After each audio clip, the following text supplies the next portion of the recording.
I think when it comes to food plots, that people put a lot more into it than they should, even overcomplicating it. And that makes it very difficult for you and very difficult to find success.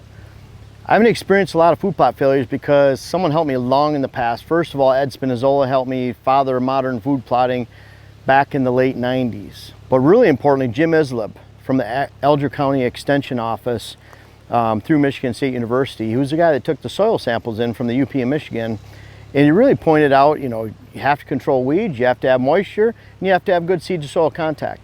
He was the one that told me. I had a conservation district biologist say you can't plant a food plot here because it was sandy, there's a bunch of pine stumps in there, and a lot of soil exposure, but they said this soil is terrible, you can't plant food plots. And Jim said you can plant food plots. Someone who was actually an expert in it. And you never let a bad soil food plot get in the way of a good food plot, meaning that food plots are more about location, strategy, access, making sure you're not spooking deer off. Those are all critical. So once you have that figured out, it's pretty easy to get a food plot to grow in a given location. Now Dylan's gonna follow me over here for a little bit. I wanna show you what this food plot used to look like. We're in June, mid-June of 2022. And in the spring and in the early summer, about this time, probably end of May, in 2021, so just a little over a year ago, the food plot looked like this, right here. All this goldenrod, there were briars, gray dogwood clumps like we have right up here. So there's a lot of garbage in this plot.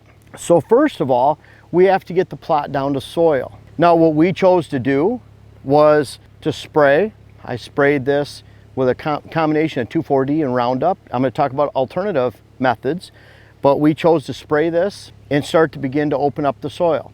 So we sprayed it in late May, early June, then we sprayed it in end of June, and then sprayed it early August and planted at that time.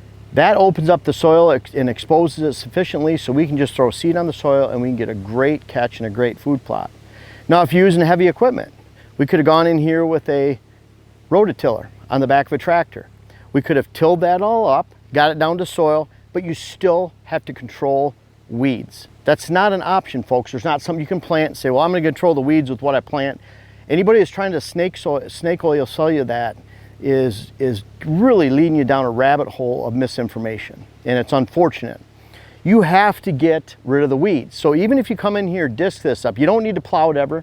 I don't think we're on this plot right here and all the plots out here in Minnesota, the ones in Wisconsin that we have currently, we've had since 2014, the ones we had from 2000 to 2010 or 2012 in Wisconsin on another lease, we didn't ever till them, disc them, plow them. That wasn't something we needed to do. You don't need to do that. You're just exposing the soil, you're drying out the soil, you're ruining the topsoil, you're opening up the soil for erosion. So you want to leave this soil intact, especially when it comes to food plotting.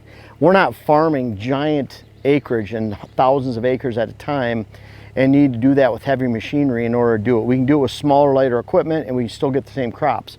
So whether you come in here and you disc and till this up, you have to control weeds. So if you're not using chemicals, what does that take? You just open this up, and I can show you right now, the farmers planted just before a 6-inch rainfall recently.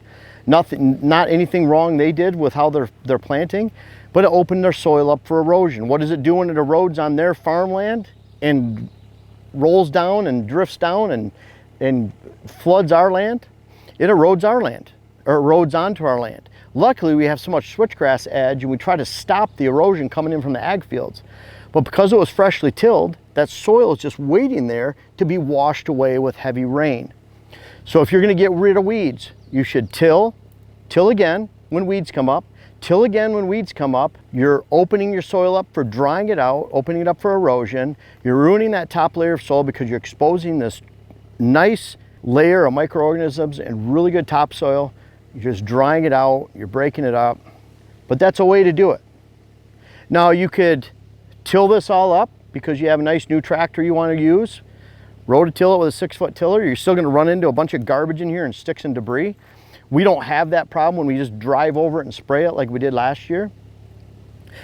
But you're still going to have to take care of the weeds, but you can till that up, spray it in a month when it becomes green, and then spray it in another month when you're going to plant, and plant at that same time. Or you can till it. I hope this makes sense. You can't just go And we don't make the same mistake I've done in the past on a different food plot, is where we'd have a farmer come in and till it up one time. Even after we get one spray, we till. Even if you just till it once without spraying, doesn't really matter, you're still exposing weed seeds every time you till.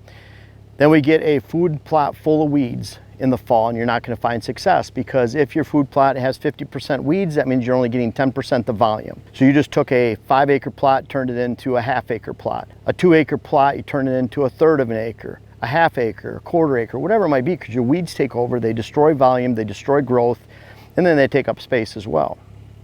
So you have to control that. So you could come in here, you could kill, till once after, and then kill again. Maybe kill, and then till, and then till. You're doing that when the weeds come back up. But I can guarantee you, every time you till, you're bringing weed seeds up. So if your method is to till, or kill, then till and till, you're going to bring weed seeds up every time you do so. Let's say you killed this one time, and you come in here and till it, it's gonna be full of weeds within a week or two. Just trust me on that one, folks. So when I plant a food plot, I wanna make sure it works. You have to get rid of the weeds. You have to expose the soil.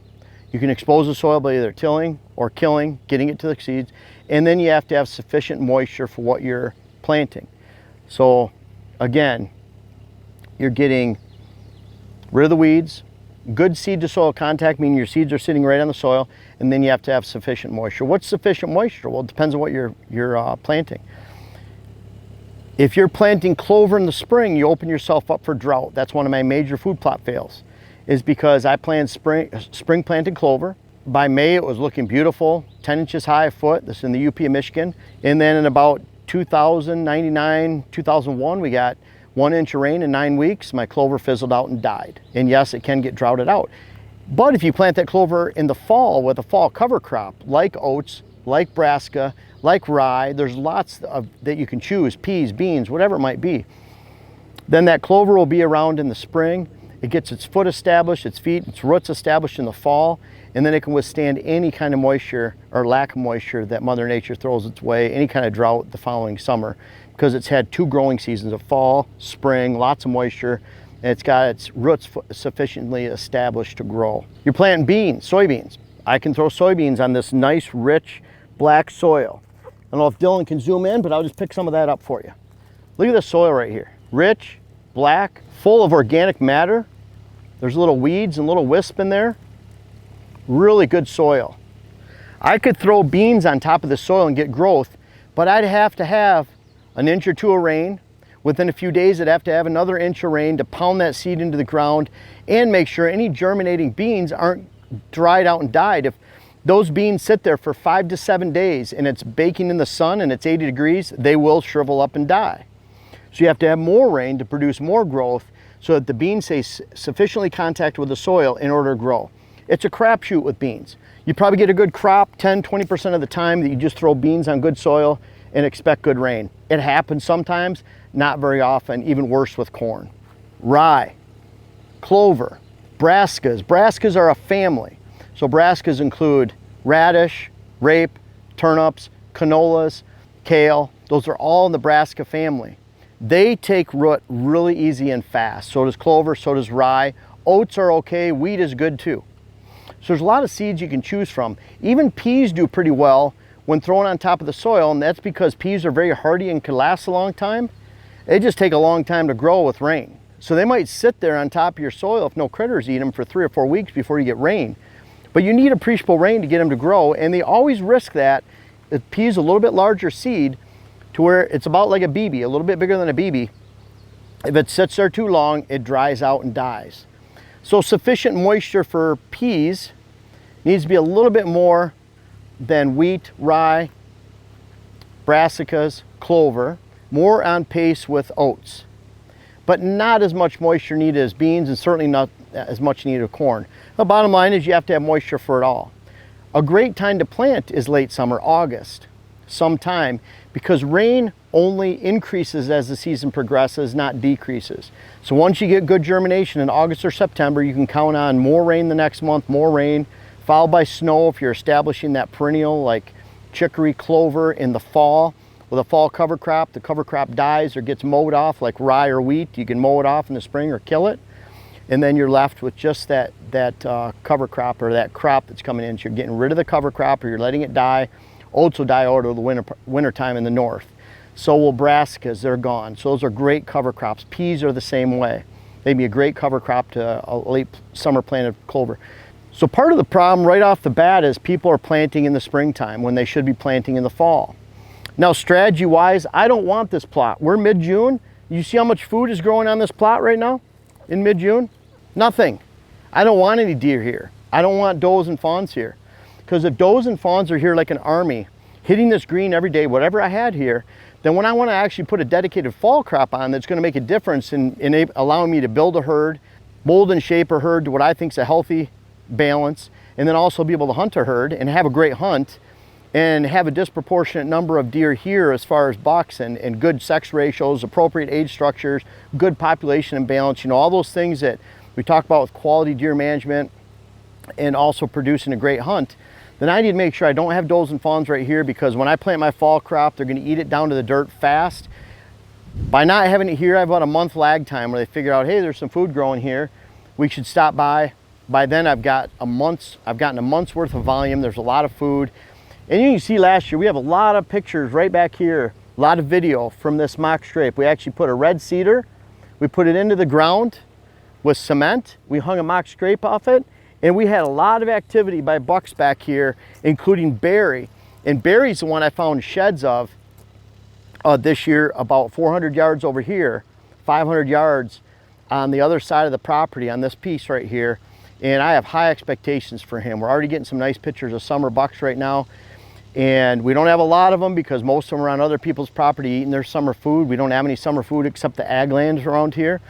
But I'm hoping to see Barry. I know I will at some point because we found his sheds. He made it into February alive. And he was one that was playing around out here. We saw him a lot here all the way through the late season. So we had a lot of high hopes for this. It's a waiting game right now. We have this killed down because I wanted to kill the rye that you see standing back here, and it's dead now. Before it went to seed, you either have to mow that rye or kill it to get rid of it, make sure that it's gone.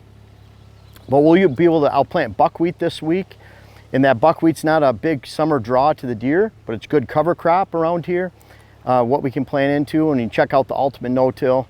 But if it boils down to weed control, good seed to soil contact, and precipitation, if you can master those things right there, those three things right there, choose a seed for the appropriate timing of when you're planting, especially in August and September in your area, then you'll have a great food plot.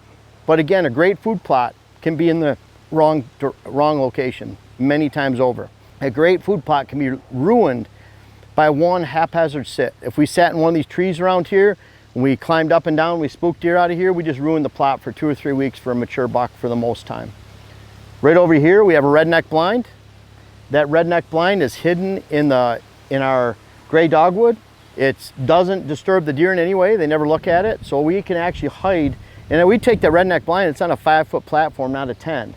So again, you get those three basics to happen on your food plots, you'll get great food plots. But a great food plot isn't just determined by how you plant it. Unfortunately, that's how a lot of success is measured. Look how green and beautiful and high volume this food plot is. There's a lot more to it than that as far as the strategy that goes into it.